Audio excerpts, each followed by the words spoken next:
with your account of what it was like in the room at the National Prayer Breakfast.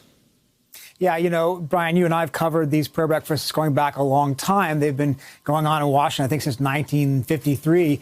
And they're traditionally a pretty, sedate affair. They're meant to be bipartisan.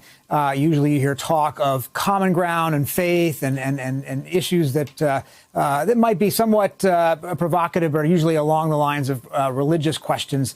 You don't normally hear partisan attacks, and you don't normally hear attacks at people who are literally sitting 10 feet away, as the president did. It was pretty striking, I think, to have him do that, even more so in some ways than his later, rambling monologue at the East Room. That was almost predictable. But a prayer breakfast is usually kind of immune from that kind of rhetoric and conversation. But the president felt very strongly, obviously, and he was in a mood. He wanted to express his feelings.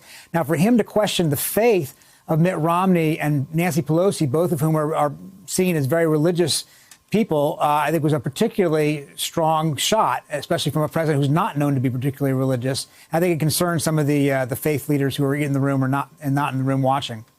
Anita, if possible, and we note this week is not over, can you sum up how this week thus far has changed this presidency? Well, I mean, in some ways, it's exactly like we thought it would be, right? I mean, I think this is why Nancy Pelosi and other Democratic leaders last year were so reluctant to go down the path of impeachment in the very beginning, even before Ukraine, when they were being urged, because we knew what the vote total would probably be, give or take a few. We knew that he would probably be acquitted and he would be emboldened. And that's what we're seeing this week.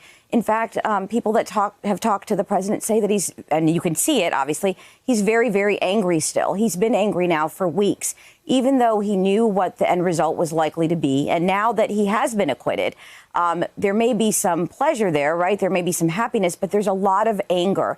And when you talk to people that are close to the president, they're saying that he's turning that anger into a real drive, right? He's really focused on the election. Obviously, he was before, but he's even more focused that he wants to win. He wants to beat the Democrats, both for his own race, but other races as well. But the question is really whether that anger is going to last these 9 months now, right? You can be driven without having this anger for the next 9 months. And that's what we really don't know. What is he going to be like for the next few months as the election goes forward?